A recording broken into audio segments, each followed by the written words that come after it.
Buenas tardes para todos y todos los oyentes y oyentas de La Via Yala. Buenas tardes, Carmencita, ¿cómo estás? Acá estamos. Bueno, vamos a presentar, si te parece. Sí, por favor. Bueno, adelante. Mi nombre es María Alaní, de la agrupación Beatriz Perocio y de la Asamblea Lesbo-Transfeminista de Salta. Y en esta tarde gris decimos las lenguas de La Via Yala. De La Via Yala, estamos insurrectas y también estamos acá en la radio, ¿no? Exactamente. Mi nombre es Carmen Chuchuy, de la Asamblea Lesbo-Transfeminista de Salta y del Observatorio Popular Feminista Ñahui.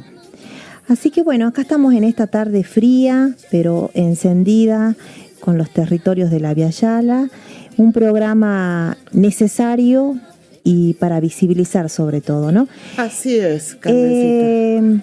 Primero, digamos, agradezcamos, si te parece, este espacio que nos da la Universidad Nacional de Salta, en esta radio que nos acoge, nos amorosamente, quienes están acá a cargo es el operador Pablo Arnedo Jiménez, que nos hace el aguante, ahí está. Qué aguante que nos hace, una operatoria acá increíble. Sí, a las compañeras también Isabel Sardina, Rocío Castro, que no la vi hoy, y a la Loli Linares, que nos hace la operación en Twitch. Qué genial. Bueno, ¿dónde nos pueden ubicar, no? En realidad, más allá de esta tarde, nos pueden seguir en nuestras redes sociales. En Instagram estamos lenguas-insurrectas, estamos en Facebook como Lenguas Insurrectas. También tenemos nuestro canal de podcast que pueden encontrar todos los años anteriores, la tercera temporada. Estamos en la tercera temporada, el cuarto programa de la tercera temporada. Exactamente, pueden buscar programas muy interesantes que no salen de la agenda en realidad, ¿no? Se vienen repitiendo muchos temas que siguen vigentes. Sí. Sí, también nos pueden encontrar en el canal de YouTube, que pedimos que se suscriban, que pongan la manito, porque eso nos sirve para las calles, cuando estamos en la calle, ¿no? Poder transmitir en vivo. Para poder transmitir desde YouTube tenemos que tener una cantidad de suscriptores. Si no los tenemos, no podemos. Y ustedes saben que nosotros somos unas chicas muy callejeras, unas mujeres que viven en la calle y necesitamos a veces transmitir, ¿no?, lo que sucede en las manifestaciones, en las actividades, en los actos. Y bueno, por eso les pedimos. Activismo. Y también saludamos a nuestras hermanas de redes, de las verdaderas redes que hacemos con ella y de la virtualidad en realidad que ellas son encargadas, ¿sí? Les Fieres de La Via Yala, la productora de lesbiana antirracista, antipatriarcal, generadoras de archivo, memoria y visibilidad lésbica con identidad. ¿Y dónde pueden mandarnos mensajitos si quieren comunicarse les oyentes? Sí, al 3876-360-160. Ahí nos puede mandar un mensaje, o tenés otro teléfono vos también para que nos envíen. No, con ese está bien, bueno, sí, perfecto. Sí, por favor. Bueno, ¿cómo venimos para...? Hacemos picadito, vamos primero con... Vamos haciendo un picadito, ¿qué te parece? Fue una semana bastante ardua. En la Argentina están sucediendo un montón de cosas que por ahí no se le da la importancia, o el pueblo no se entera, ¿no? Y esto está pasando con la subasta que están haciendo de nuestro país, ¿no? Exactamente. Se aprobó en el Congreso con el voto de los diputados salteños. Solo el único que votó en contra fue Biela, pero dio quórum, ¿no?, para que se lleve adelante esta sesión. La ley hojarasca. ¿Qué es la ley hojarasca, Carmencita? Bueno, a ver, lo que estoy leyendo es que busca derogar 70 normas porque la considera obsoleta, ¿sí? Claro, esta ley es, digamos, un proyecto propuesto por Sturzenegger. Ustedes saben lo que es Sturzenegger, el que lleva adelante todo este paquete de leyes, como la ley base, como los decretos que ya se han presentado, el primer decreto que lo sufrimos tanto, y esta ley lo que hace es tirar abajo 70 normas porque dice que son obsoletas. Entre esas normas, ¿sí?, esas leyes que se van a tirar, están la ley de abastecimiento parcial o total. ¿Qué es esto? Se eliminan normativas remanentes que permitían al Estado fijar precios máximos márgenes de utilidad o congelar canasta de productos interviniendo directamente en este comercio, ¿no? O sea, cuando esta ley lo que hace es permitirle al Estado decirle a un comerciante X, a un fabricante X, paren la mano a los productores, no vamos a subir la leche porque la leche es un bien básico y lo necesitan los niños y niñas del país, entonces no sube más de tal precio. O no tienen que dejar en el mercado local y no exportar toda la carne, ¿sí? Y venderlo a tal precio para que sea accesible al pueblo. Bueno, lo que hace esta ley hojarasca es tirar abajo todo eso. Entonces, los comerciantes, los fabricantes, los productores van a poder poner cualquier precio a los productos, ¿sí? Y un Estado que va a estar ausente, que no va a intervenir en eso. Exactamente. Ni en el abastecimiento tampoco. Nos pueden dejar el mercado local sin carne, sin leche, sin huevo, porque a ellos les conviene más venderlo al exterior que dejarlo para nosotros. Claro, el Estado no interviene. También otra ley que es muy importante, la ley de góndola, ¿sí? Que aunque ya había sido tocada por el DNU, este proyecto busca la derogación definitiva, ¿sí? Que eran las normativas que regulaban el espacio de los supermercados y obligaban al Estado a comprar a proveedores locales respectivamente. Sí, era que priorizaban, ¿sí? Que uno entraba, decía, por ejemplo, algunas marcas de Salta, ahora ya no. No van a existir, exactamente. Sí. También la eliminación de la precarización de profesional y el descontrol de servicios es otra de las cosas, ¿no? La eliminación de matrícula y de regulación de agencias, por ejemplo, de viaje. Sector de turismo, ahora cualquiera va a poder poner su agencia de viaje sin responsabilidades, como hemos visto, como ya está pasando, sí, que han dejado compañeros, han dejado estudiantes, por ejemplo, varados en Bariloche, en Carlos Paz. Qué peligro, ahora, ¿no? Para las juventudes que están acostumbradas todos los años a empezar a pagar para ese fin de año, para culminar, ¿no? En quinto año, viajar a Bariloche, y ahora están en riesgo, en realidad. Sí, no sabemos todo. Con quién viajan, una de esas pagan y se van, cierran la puerta de esa agencia. ¿O qué le aparte con el peligro que significa que viajen menores, por ejemplo, y no te den las garantías de que van a cumplir lo que han prometido. Exactamente. Pero hay una cosa que es muy importante y que como pueblo tenemos que tomar nota de esto, que es el tema de la pérdida de soberanía, ¿no? Que trae esta ley hojarasca sobre recursos estratégicos y sobre el agua. Hay una normativa que prohíbe explícitamente que los extranjeros compren tierras que contengan o limiten en cuerpos de aguas permanentes y significativos como lagos, ríos, acuíferos, ¿no?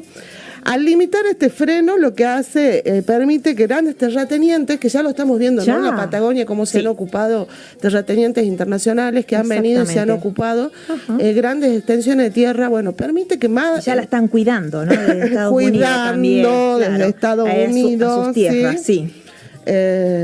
Las corporaciones y fondos extranjeros pueden venir y comprar grandes cantidades de tierra con el agua adentro, con los lagos, con el acceso a los ríos, poniendo en peligro la vida, ¿sí? Esos recursos tan imprescindibles como el agua, y también poniendo en peligro la vida de los habitantes originarios de esta tierra, ¿no? Los pueblos originarios que habitan toda esa zona, las comunidades campesinas que se sirven en realidad un 15%, ¿sí? Eso está ocurriendo también acá en Cafayate. Exactamente. Ni más ni menos, cuando se van a fijar de quiénes son los dueños de ese territorio, se dan cuenta que la mayoría son de extranjeros. Están ocupando nuestras tierras, ¿sí? Estados Unidos, muchos que vienen de afuera. Desde Israel, exactamente, desde Inglaterra. ¿no? Y sabemos cuáles son las verdaderas intenciones. Sí, tenemos el coloniaje a full, ¿no? A full, y con esto que permiten que el 100% de la tierra del país sea de extranjeros, nos están poniendo en peligro a todos. Bueno, y esto va a traer seguramente conflictos sociales, conflictos medioambientales, así que bueno, a tomar en cuenta esto y ver cómo nos organizamos, ¿no? Para resistir y combatir esto. Exactamente. Y María, ¿qué te parece a vos con el frío? ¿Prendemos la estufa? ¿Qué decir para estar? Carmencita, se viene una bien complicada. Contame, María. Sí, eso también se trató en la última sesión de diputados, que es la ley de zonas frías, ¿no? Que daba subsidios, digamos, a usuarios que viven en zonas frías. Salta está dentro, una parte de Salta. Sí. Salta Capital y algunos departamentos de La Puna son parte de eso, sí, ¿no? El sur también, la zona sur, Buenos Aires, también a partir de Bahía Blanca para abajo, alguna zona de Mendoza, bueno, se ha dado de baja esa ley.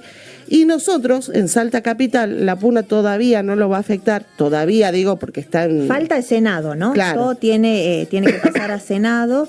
De todos los representantes de diputados, solo uno votó en contra, que es como decías y anticipaba Biela. Es importante con el tema de zona fría, dice que el señor gobernador negoció con el tema de zonas calientes, ¿sí? Para que tengan ese beneficio, ¿sí?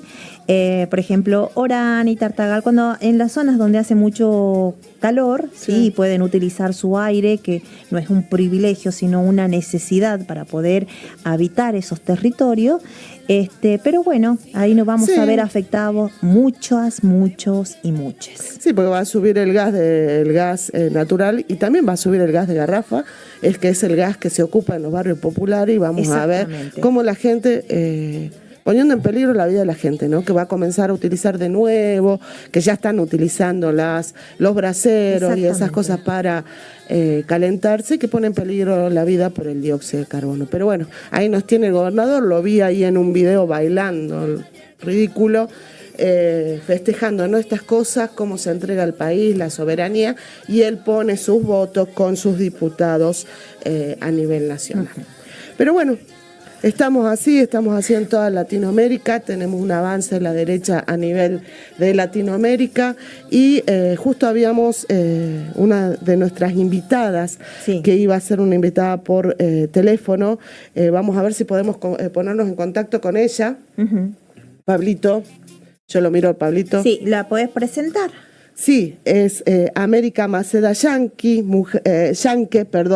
mujer aymara, vocera nacional del feminismo comunitario Abya Yala, Tejido Bolivia. Es parte de la lucha de los pueblos en Bolivia, es educadora popular y realiza proceso de formación política para luchar contra el patriarcado colonial capitalista y desarrollar la despatriarcalización como camino para el buen vivir en la comunidad, construir la comunidad de comunidades. Buenas tardes, América, querida compañera, un abrazo grande. Buenas tardes, América, bienvenida, hermana. Buenas tardes, hermanas, muchas gracias por este espacio. Es un gusto para nosotras, como parte de la organización del Movimiento de Feminismo Comunitario de Abya Yala, en especial para el Tejido Bolivia, poder tener este espacio de diálogo con ustedes en una situación muy particular en Bolivia, en el que el cerco mediático y todas las corporaciones de medios de comunicación en Bolivia pues están tratando de impedir que la población manifieste realmente lo que está sucediendo en Bolivia por parte de este gobierno neoliberal de Rodrigo Paz. Y bueno, hablando de eso, América, ¿qué es lo que está sucediendo en Bolivia? ¿Qué es lo que llevó a la gente a la calle? Como decís, los medios, las corporaciones mediáticas están limitando que la información salga, ¿no? de territorio boliviano, pero por suerte podemos llegar de una forma u otra a enterarnos, ¿no? Pero para que le cuentes a los oyentes y a las oyentas qué es lo que sucede en Bolivia en estos momentos. Sí, muchas gracias, Carmen, muchas gracias, María, por el contacto. Pues lo que está sucediendo en Bolivia es algo que se viene arrastrando desde hace varios meses ya. En diciembre del año pasado, el gobierno que está 6 meses recién en ejercicio en Bolivia, 7 con ha lanzado un decreto supremo, el 5503, con más de 120 artículos que propone unas medidas económicas ante la situación de crisis en la que nos ha dejado el anterior gobierno de Luis Arce Catacora, traidor del movimiento campesino y del movimiento popular. En una situación de crisis, sabemos que hay una crisis mundial del capitalismo, sin embargo, las consecuencias específicas en Bolivia se fueron agravando justamente porque existe una intención de retroceder en lo conquistado en nuestra Constitución Política del Estado. Ustedes saben que a partir del 2003 se inició un proceso de cambio en Bolivia que dio como resultado el 2009 la aprobación de la Constitución Política y pasamos de un Estado republicano a un Estado plurinacional con una mira de protección, lo que estaban hablando hace poquito, por ejemplo, controlar la producción nacional para el abastecimiento de la población y el excedente recién se puede exportar. Todo eso con el gobierno de Luis Arce, el anterior gobierno, ya se había eliminado estas medidas populares que lo que pretenden es generar un control desde el Estado con una mirada plurinacional de protección a la población. Hoy en día, con este cambio, obviamente esto se ha logrado gracias a la fuerza del pueblo, pero también a la posición política e ideológica, no solo de indianistas, indigenistas, cataristas, sino también de las izquierdas y, por supuesto, de las mujeres, que somos la mitad de cada pueblo, y nosotras como feminismo comunitario que hemos ido aportando tanto en la construcción de nuestra Constitución Política del Estado como de las normas que de ella han salido, que tienen que ver con soberanía, dignidad para las y los bolivianos, para poder nosotras y nosotros definir el rumbo, el horizonte, a dónde queremos llegar y cómo queremos llegar. Lamentablemente, el rumbo hacia la derecha, el giro hacia la derecha por la traición, primero por el golpe de Estado con Yanine Áñez, una mujer, tristemente una mujer del Oriente, y posteriormente el gobierno traidor de Luis Arce, que si bien entró con el MAS, traicionó al movimiento obrero campesino, indígena y popular, y empezó con estas medidas neoliberales que benefician a pequeños grupos de poder, en este caso la banca privada, que son pequeñas familias dueñas de las bancas en Bolivia, incluso transnacionales, agroindustriales y empresarios. Estos tres grupos se hicieron del poder luego de la proscripción del movimiento indígena originario campesino en las últimas elecciones el año pasado, donde no permitieron que nuestro candidato Evo Morales sea parte de la papeleta electoral, usando chicanerías, fake news, juicios, utilizar la justicia de manera política para proscribir al movimiento obrero campesino, porque al final no es la persona, sino a quienes representa, que es un líder indígena, no solo de las 6 federaciones del trópico, sino que representa a los 9 departamentos del país, y a partir de esa proscripción la derecha se hace del poder y empieza muy rápidamente a lanzar sus medidas económicas antipopulares que nuevamente benefician a estas pequeñas familias que están hoy ostentando el poder tanto en la Asamblea Legislativa Plurinacional como en el órgano ejecutivo, y bueno, desde ahí controlan el órgano judicial y el Tribunal Constitucional también, por supuesto, así como el Tribunal Supremo Electoral. En este contexto, hermanas, les comento que las medidas puntuales por las que hoy el pueblo se ha vuelto a movilizar, porque si bien el 5503 ha sido abrogado en enero de este año por la lucha y la fuerza del pueblo, este decreto, que además es inconstitucional, como les digo, tiene 120 artículos en diferentes campos. Los más importantes que les voy a mencionar: el privatizar las empresas estratégicas nacionales, privatizar los recursos económicos naturales estratégicos como el litio, tierras raras, la energía, la minería y otros, ¿no? Que son inconstitucionales porque en nuestra Constitución está que las y los bolivianos somos dueños de estos recursos. Otros de los elementos fundamentales es, por ejemplo, la modificación que han hecho recientemente con una ley de la pequeña propiedad campesina, que también en la Constitución está protegida porque es inembargable, indivisible. Esto era para garantizar que la pequeña propiedad campesina que sirve para el sustento de las familias campesinas no sea quitada por los grandes empresarios y por la banca, es decir, que tú lo puedas hipotecar o que te saques un préstamo económico y que luego el banco te quite. Esta ley inconstitucional que han aprobado en la Asamblea Legislativa Plurinacional modifica esta cuestión de la tierra de pequeña propiedad y pasa a ser a mediana propiedad, y a partir de ese cambio ya se vuelve embargable, ya lo puedes rifar. Y en realidad, ¿a quién beneficia? A los terratenientes, a los ganaderos, a los soyeros que hacen soya transgénica para poder tener más territorio para seguir explotando nuestro país y que la clase campesina nuevamente se quede sin tierras. Es decir, que los grandes logros y las grandes conquistas del pueblo boliviano están siendo afectadas con este gobierno neoliberal. Estas son algunas de las que les estoy mencionando porque en puertas hay muchos otros decretos y leyes que las quieren aprobar, como por ejemplo la criminalización de la protesta, la modificación del estado de excepción, que en Bolivia, a partir justamente del golpe de estado del 2019, tenemos recomendaciones internacionales para no emitir estas normativas, este tipo de acciones de parte del Estado, porque son bastante restrictivas y vulneradoras de los derechos humanos. Es decir, que es una serie de medidas que la población en su momento ha advertido, ha solicitado diálogos, ha pedido que se retrocedan estas normativas. Sin embargo, el gobierno, si bien en la 5503, donde estaba todo el combo, se puede decir, de todas estas normas que les estoy explicando y muchas otras más, se retrocedió. Y ahora están lanzando ese mismo paquete, pero parcializado en diferentes decretos, en diferentes leyes, y están poniendo nuevamente en efecto su plan de gobierno, que por supuesto sabemos es un plan lanzado por los Estados Unidos, por los grandes imperios y las grandes corporaciones transnacionales. Y es por eso que el pueblo hoy, cansado de tantas recomendaciones, de pedir al gobierno que escuche las demandas del pueblo, están exigiendo la renuncia del presidente y de todo el gobierno, y están pidiendo a algunos incluso que hayan nuevas elecciones, porque este gobierno no está respondiendo a las necesidades y a la realidad del pueblo boliviano. Perdón, Carmen, te escuchábamos a vos, nos mirábamos con Carmen y vemos que el plan, ¿no?, la receta impuesta desde el norte, desde el capitalismo, desde los yanquis, es tal cual. Vos hablabas de esas leyes, y nosotros también tuvimos un paquete así que fue presentado por un decreto al principio del gobierno de Milei, y que luego, al ser rechazados, se fueron aprobando en goteo, ¿no? Pero en goteo están haciendo entrega a nuestro territorio y de nuestras riquezas, ¿no? Salta, al igual que Bolivia, Salta, estamos en el norte, también tenemos litios, tierras raras, oro, y vemos cómo todo eso, y en el sur el tema también del oro, del agua como recurso estratégico, está siendo expoliado por estos grandes capitales y estas pocas familias, la oligarquía local, con el apoyo, ¿no?, de la embajada yanqui, y vemos cómo cada día se meten más en el territorio, con la diferencia de que acá tenemos una pasividad que ya da miedo, ¿no?, que no lo vemos en el pueblo boliviano.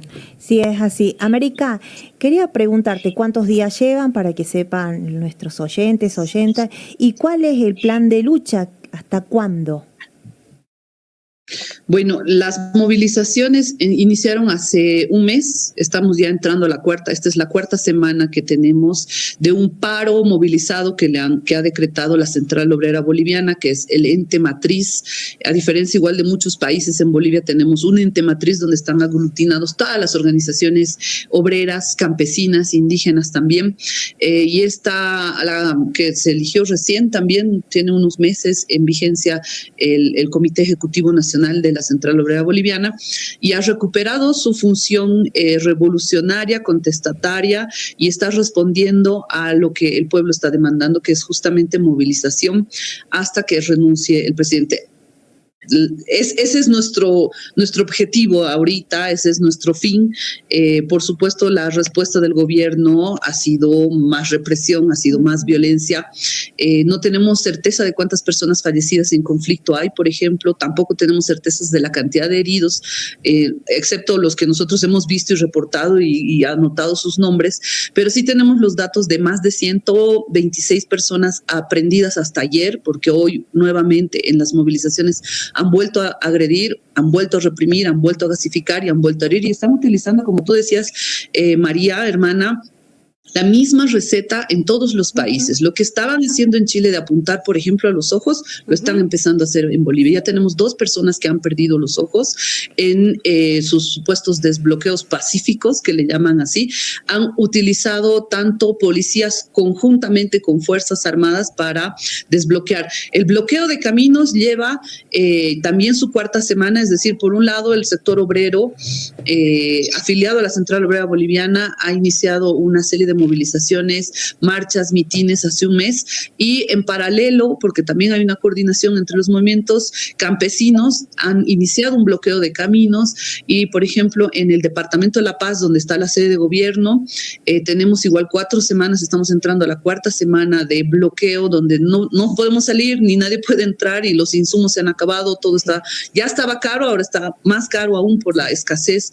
Han intentado desbloquear con violencia, por supuesto, ahí se han reportado 4 personas fallecidas, pero no tenemos las certezas realmente en qué situación, cómo, dónde, porque no existen los certificados médicos forenses. La Defensoría del Pueblo no está haciendo su trabajo, a diferencia de otros años en los que sí reportaba o por lo menos llevaba un perito para hacer un examen médico forense para ver y determinar las causas del fallecimiento de las personas, justamente porque el pueblo tampoco confía en esta institución que ha sido una de las que ha solicitado el desbloqueo al gobierno como para justificar o para tener un respaldo del gobierno de que alguien estaba pidiendo estas medidas, ¿no?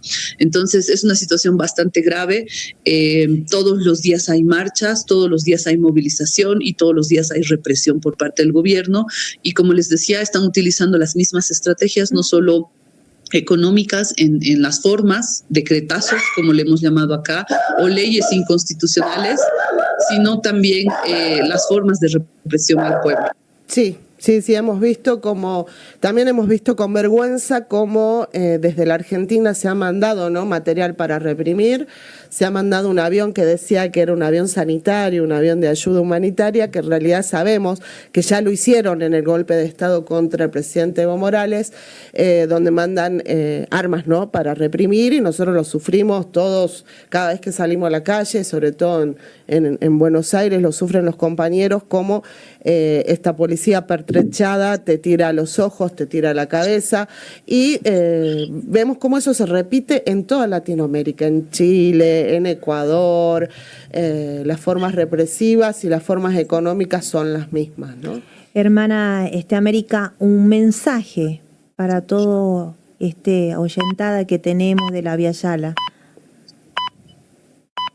Sí, gracias, hermanas. Nuevamente agradecer por la cobertura. Nosotras, al igual que ustedes, somos callejeras y hacemos transmisiones en vivo. Quisiéramos que también esto que hacemos en el trabajo en calle sea difundido para que ustedes puedan tener de primera mano la información. Vamos a pasarles nuestras páginas, nuestras redes también, tanto de TikTok, Facebook, Instagram, de Feminismo Comunitario Vía Yala, para que puedan seguir lo que está sucediendo en Bolivia y pues decirles, hermanas y hermanos de Argentina, de toda la Vía Yala, en realidad la lucha es la misma. Si bien es la misma la represión que sufrimos, es lo mismo el método, las formas, los mecanismos de querer dominar y hacerse de nuestros recursos naturales.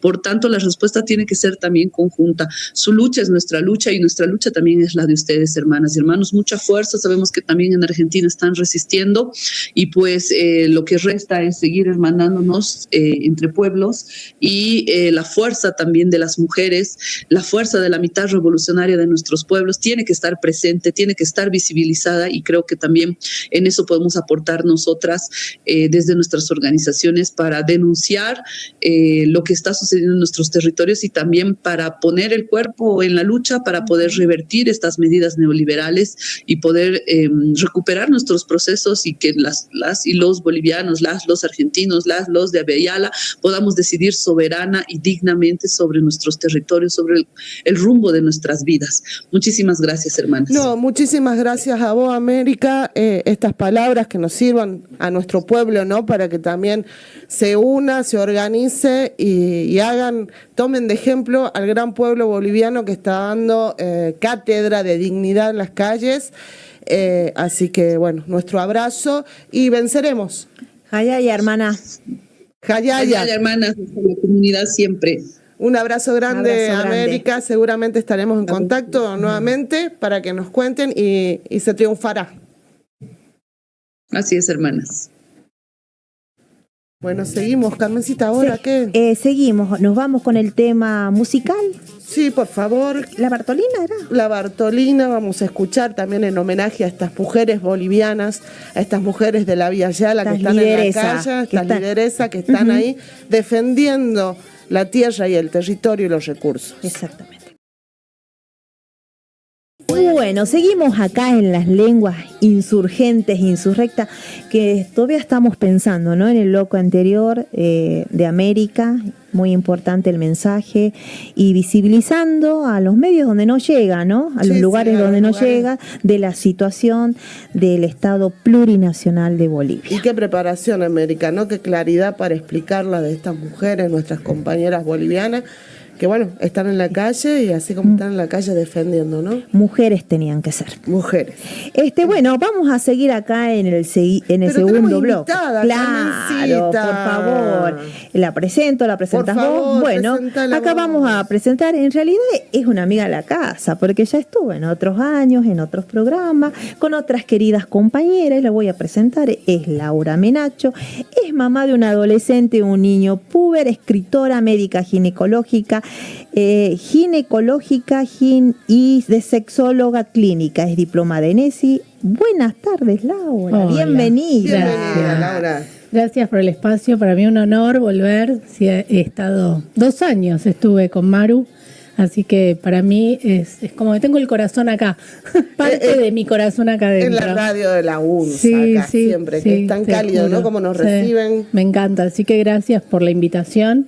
Cuando leí, sí, no podía. Acomodé todo para venir. Qué me bueno. encanta. Gracias, Bueno, chicos. muchas gracias. Gracias, Laura.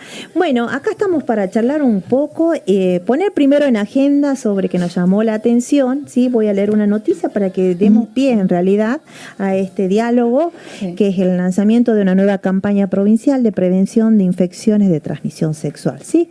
Que esto se sancionó en la Cámara de Diputados, ¿sí? Que era una campaña justamente, como dije, de prevención, ¿sí? Y se aprobó este proyecto ya, ¿no? Que involucra esta campaña agentes multiplicadores de la prevención, promoción de la salud, articulando acciones conjuntas entre educación, salud pública, y tiene que ver con la prevención de infecciones de transmisión sexual. Ujú. Explícame a mí primero, ¿qué son esas enfermedades de transmisión sexual para que Esas también infecciones, ¿sí? sí, de la oyentada pueda saber, ¿sí? Bueno, las infecciones de transmisión sexual son todas aquellas que se transmiten sexualmente, como por ejemplo HIV, hepatitis B, hepatitis C, sífilis, tricomonas, está el HPV, o sea, el papilomavirus, hay otros como el gonococo, clamidia, hay muchas dentro de toda la familia de estas infecciones que como característica tienen que se transmiten sexualmente. Hay algunas que son más graves y hay otras que no tanto, ¿no? El tema es que muchas veces teniendo una infección ayuda a contagiar, como a que vaya de la mano de otra, ¿no? Entonces también muchas veces es esto, ¿no? De empezar a tratar para que no se vayan diseminando, para prevenir, para que no se sigan contagiando, pero sobre todo apuntando a aquellas que son más graves, como el HIV, como las hepatitis, como la sífilis, que sobre todo la sífilis y el HIV hubo un rebrote en estos últimos años, que deben haber escuchado en las redes, en los medios. Y bueno, el tema es que todas las infecciones de transmisión sexual, de la única manera que se pueden prevenir es usando preservativo. Ajá. Tanto en relaciones sexuales con penetración vaginal o penetración anal, como también en el sexo oral, ¿sí? Que esto del sexo oral prácticamente no se nombra, prácticamente no se dice. Si bien el riesgo de transmisión es menor que por penetración vaginal o anal, no significa que sea cero, sí hay riesgo.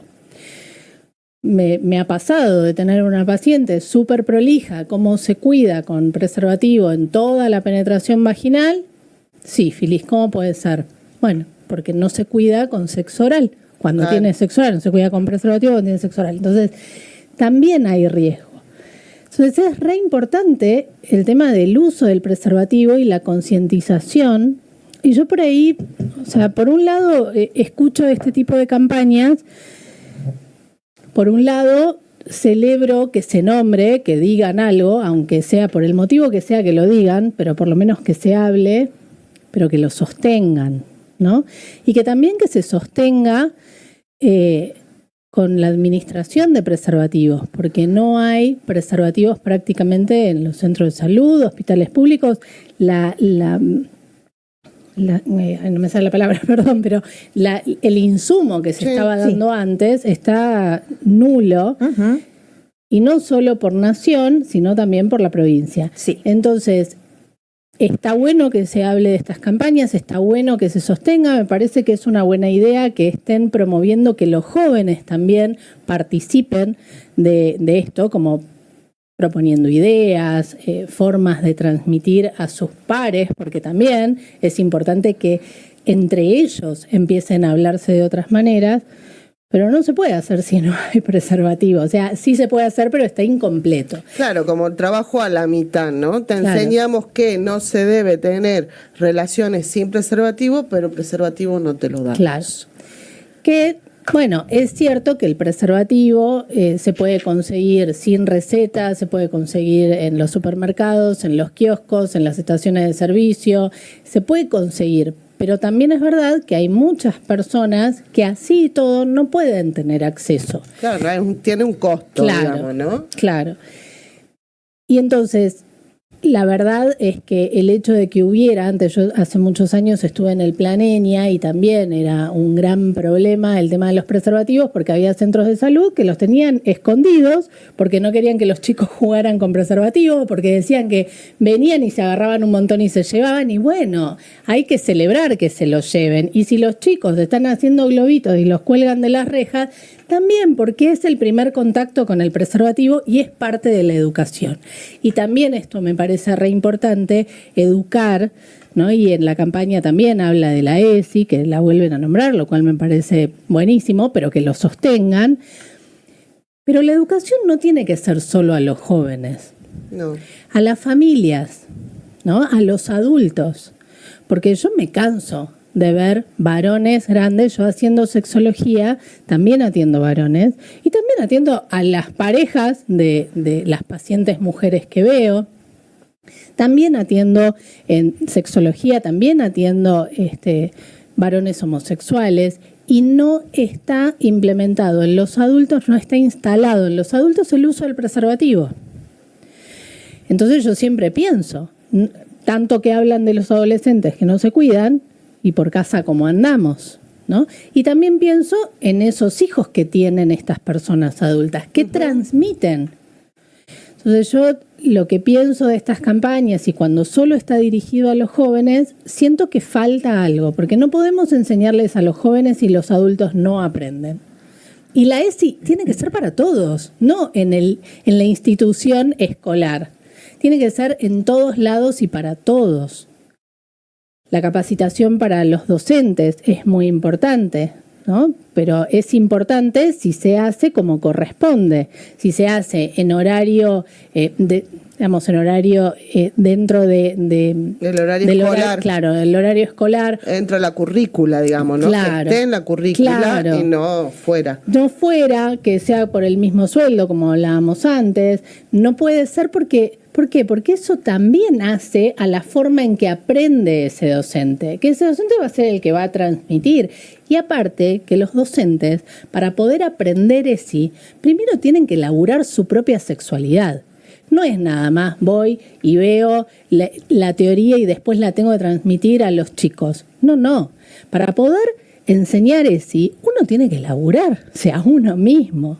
Claro. Porque hay tanto tabú con la sexualidad, a veces más, a veces menos, pero tanto tabú con la sexualidad que terminamos enseñando, ya sea por omisión, ya sea por lo que decimos, pero terminamos enseñando de acuerdo a nosotros mismos. Claro, de acuerdo a las vivencias, de acuerdo a lo que uno cómo ha construido, digamos, su historia, ¿no? Claro. Y su sexualidad se termina enseñando de ahí y no desde la ciencia o desde la educación sexual integral. Desde la objetividad. Claro. Tal cual. Yo quería dar unos datos porque estuvo mi tía acá en la provincia de Salta. Los vi. Sí, siempre me entrevistan porque yo acompaño IBE. Claro. Entonces, cuando vienen a hacer el relevamiento de cómo se viene cumpliendo No, las obras sociales, sí, siempre las veo. Bueno, sacaron un informe que ya está en las redes sociales, este informe, que dice que sobre Salta alerta un desabastecimiento de medicamentos, insumos para la salud sexual y reproductiva, sí, con un contexto de aumento de las infecciones de transmisión sexual en la provincia. En el 2024, Salta registró 1.116 casos de sífilis, con un aumento del 15,4% respecto al año anterior. Casi la mitad de los casos correspondieron a jóvenes de entre 20 y 29 años, y también hubo 394 nuevos casos de diagnóstico de VIH en el 2024. En los primeros meses del 2025 ya se habían notificado cientos de nuevos casos de transmisión sexual, especialmente sífilis y VIH. El escenario es preocupante, ¿no? Sí, es preocupante.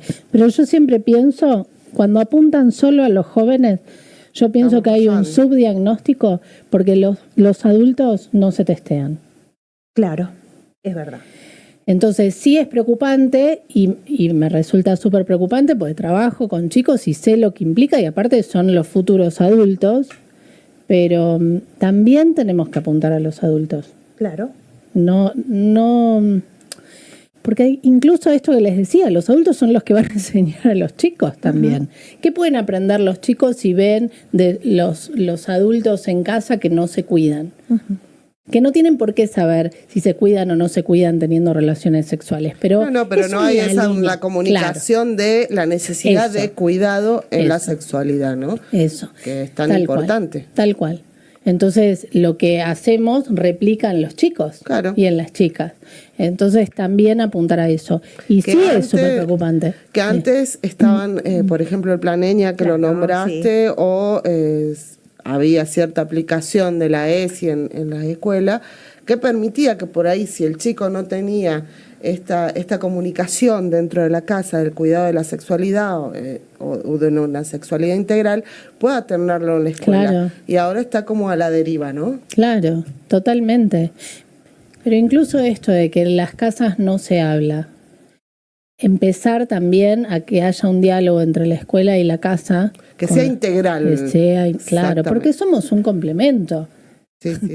Somos un complemento entre la casa y la escuela, ¿no? Entonces, en la casa, si no se habla de determinada cosa y después se habla en la escuela, está buenísimo porque el chico por algún lado o la chica por algún lado recibe información, le llama la atención y si puede tener acceso a otra cosa. Pero si no hay una réplica en la casa, hay un vacío, esa disonancia entre los dos ámbitos termina siendo súper negativo. Entonces es necesario también apuntar a los adultos. Mismo desde las escuelas, o sea, colegios, escuelas, que haya campañas que también involucren a las familias, que empiecen a perderle el miedo a la educación sexual integral. Yo siempre dije que el problema no es que en la educación sexual a los chicos de 5 años les decimos que usen preservativo. No.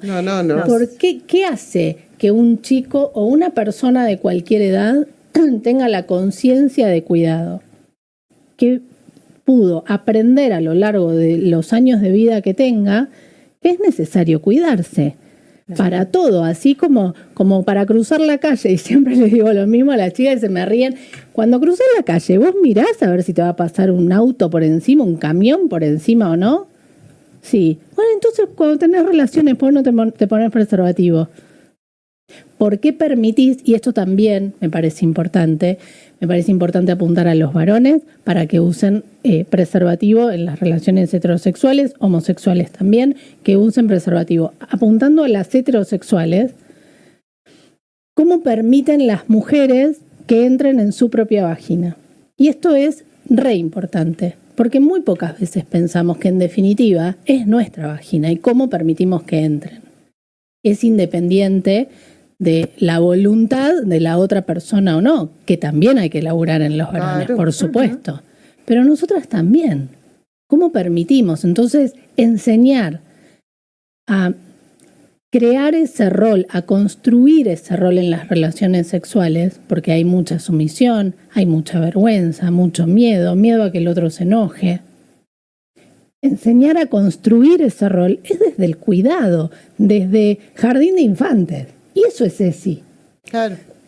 Bueno, también recordemos que la ESI lo que hizo es que muchos niños, niñas pudieron hablar sobre el tema de abuso sexual. Reconocer ¿no? el abuso, ¿no? Que les permitió reconocer el abuso. consentimiento y no consentimiento, el abuso. Sí. Bueno, cuando son niños ya hay un abuso, hay una violación, ¿sí? Que permitió contarle a su maestra lo que le estaba atravesando en esos momentos. Fue muy importante. Muy. Es impresionante las cosas que han surgido a raíz de la ESI, que yo no puedo creer todavía que sigan queriendo derribarla y siga habiendo personas que sigan con el mismo discurso de que es adoctrinamiento, que están llenándole la cabeza a los chicos, de que están diciéndoles que tengan relaciones. No. Yo lo que pienso cuando escucho esos discursos es de qué te querés cubrir, ¿no? Totalmente. O sea, de qué te querés cubrir vos adulto, que no querés que el niño pueda reconocer que es un abuso, que su cuerpo es suyo y que nadie tiene que violentarlo, ¿no? Totalmente. Es lo que a mí se me ocurre, o sea, cuando escucho que se oponen, ¿no? Que la familia, que la escuela, que se quiere adoctrinar, y me da esa dudita de qué te querés cubrir. Sí, y también qué hay en vos que hace que rechaces tanto la educación sexual, que puede ser el caso de un abusador o abusadora, o puede ser alguien que realmente haya tenido experiencias de abuso y tenga, o no, pero que tenga una construcción alrededor de su sexualidad que esté totalmente, inhibida, ¿no? Entonces eso hace que se sostengan los tabúes. Pero lo cierto es que nadie dice, vamos chicos, tengan relaciones, sí, ahora, ya, a los 13 años. Salgan corriendo a tener, no. No, seamos conscientes de que siempre, en algún momento, van a aparecer estas relaciones. Que lo hablemos no significa que sea antes. Claro. El tema es que cuando lo hagan, que tengan esa construcción de cuidado. Información, pero no solo la información que la sepan teóricamente, sino que la puedan implementar. Claro. Porque ¿no les pasa que escuchan con todos los métodos anticonceptivos que hay, se siguen embarazando? ¿Cómo puede ser? Sí. No es que sean tontas. Claro. Hay algo ahí que impide que el método anticonceptivo está acá y no puedan tomarlo. Hay algo que hace que sí que intenten cuidarse y que lo usen mal. Sí. Claro. Entonces, no solo es información, mirá todos los métodos anticonceptivos que tenés, usa el que quieras. Es enseñar a cuidarse, enseñar a dimensionar la importancia del cuidado. Como cuando salen a la calle, cuando empiezan a cruzar la calle, ¿los dejamos a los chicos de cruzar la calle a los 3 años cuando no saben? No, empiezan a cruzar cuando les enseñamos a hacerlo, que no les va a pisar nada. Bueno, lo mismo con la anticoncepción, pero no es empujarlos a que tengan relaciones, es darles herramientas de para poder usar todo eso para que tengan. Y que si pasa, porque todas las personas que tenemos relaciones heterosexuales en edad reproductiva vamos a tener riesgo de un embarazo, por ejemplo, y en edad no reproductiva o relaciones homosexuales o bisexuales va a haber riesgo de infección de transmisión sexual, si pasa que sea un accidente, no por un descuido. Porque todos tenemos riesgo, es verdad. Sí, claro. Pero que sea por un descuido, que no sea por un descuido, que sea por un accidente, porque accidentes podemos tener todos y todas. Entonces, me parece que es esto, ¿no? Apuntar a campañas de ESI que se puedan sostener, que no sea una cosa de hablar por hablar. Y también tiene que tener la mirada, intercultural, no olvidemos, claro. Porque estamos hablando acá, tenemos 14 años en la provincia de Salta, y ¿qué hacemos, no? Con estos programas que ellos dicen de prevención. Sí. ¿Cómo vamos al Chaco salteño? ¿Cómo vamos a Orán, Tartagal, con nuestras hermanas, con nuestros hermanos? ¿De qué manera la educación ¿Qué llega pasa allá? y qué está pasando, Claro. ¿sí? Hay que situar también Totalmente. el problema, porque si no, no sirve este proyecto. Claro, no es alta capital nada más. Exactamente, mirando con esos ojos, no es alta capital. Y además las condiciones materiales, ¿no? Sí. Puedo decir, te tenés que cuidar, te podés cuidar con esto, y que esos materiales, en estos casos medicamentos o los preservativos, existan y estén en el acceso de... o sea, podemos acceder a ellos de forma gratuita también, ¿no? Claro, y enseñarles a usarlo. Claro, y es una cuestión hasta económica. O sea, Totalmente. ¿cuánto se ahorra el Estado si pone a disposición la educación sexual integral y pone a disposición los preservativos? ¿Cuánto se ahorra después en combatir una enfermedad que ya está en el cuerpo de las personas, ¿no? Sí. También es casi Igual una... también hay recortes en la medicación. Por así que eso, sí. Exactamente. Pero bueno, nos recortan de todos lados, pero terminan ahorrando en todo. en todo. María, Pero en la casa antes de que hagamos el final con Laura, Por haga favor. la agenda activista, si te parece. Sí. Viste que se pasó rápido, Laura. Ay, Se nos pasó Va rápido. rapidísimo. A ver. Bueno, miércoles lucha de jubilades, 18 horas, Plaza 9 de Julio. Jueves lucha socioambiental, 18 horas, frente a las legislaturas. Todos los días. Sí, mañana 23 de mayo a las 15 horas en la Casa del Árbol, que queda en la calle de Luis Güemes, allá arriba. En Granburg. Granburg, el cuarto encuentro de mujeres y disidencias. Una tarde para compartir experiencias, dicen Sí. las compañeras. Y además, las compañeras del trueque autogestivo, autoconvocado lesbo transfeminista, está llevando adelante una campaña para un ropero comunitario, ¿no? Yeah. Organizado para estas compañeras que dicen: el frío no nos cae igual a todos, muchos y muchas no van a poder soportar este frío, ¿no?, que estamos viviendo ahora. Entonces están juntando, y más sobre todo la gente que está en condiciones de calle. De calle. Exactamente. Entonces están juntando abrigo, todo lo que sea abrigo. ¿Dónde están juntando? Lo van a recoger el día 3 de junio a las 17 horas en la Plaza 9 de Julio, para después, repartirlo a la gente que lo necesita. Bueno. El 3 de junio recordamos que es el 3J, el día Ni Una Menos, así que estaremos ahí en la calle, y las compañeras van a recibir todo lo que sea frazadas, sacos, medias, de lana, todo. Bueno, y hablando del 3J, sí, tenemos la penúltima asamblea, que es el 29 del 5, ¿sí? O sea, este viernes al próximo, ya lo venimos difundiendo, de 18 a 21 en el Centro Cultural Holber Martínez Borelis, que es en la UNSA, en Alvarado 551. ¿Qué más, María? No, hasta ahí tenemos la agenda. ¿Dónde te activista. encontramos, Laura, si queremos hacerte una consulta? ¿Nos decís? Ahora estoy a punto de abrir un consultorio con una amiga que es bioquímica, así que todavía no tengo teléfono. Pero en las redes sociales te Pero pueden, en las te redes pueden estoy seguir. en sexualidad.diversa, que es mi Instagram. Todavía no tengo TikTok, estoy tratando de negociar conmigo misma porque Amigate, Laura. muy difícil, pero sí tengo Instagram y ahí puede ser sexualidad.diversa. Muchas Bueno, gracias. cualquier consulta le pueden hacer en el Exactamente. Instagram. Bueno, muchas gracias, Gracias, Laura. ¿Y a quién agradecemos ya? Bueno, agradecemos a todos. Me agradezco a mí, te agradezco a vos, agradezco a Laura. Sí. Gracias. Perdón. Perfecto. Sí, ¿por Yo qué ya no? estoy contenta Sí. porque es viernes, Sí. voy a mi casa, el lunes es feriado, Día de la Exactamente. Patria, Día de la Revolución de Mayo, ¿sí?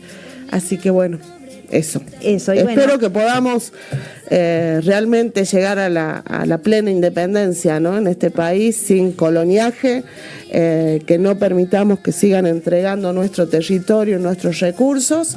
Así que bueno, que este 25 de mayo nos inspire, ¿no?, a luchar y a organizarnos.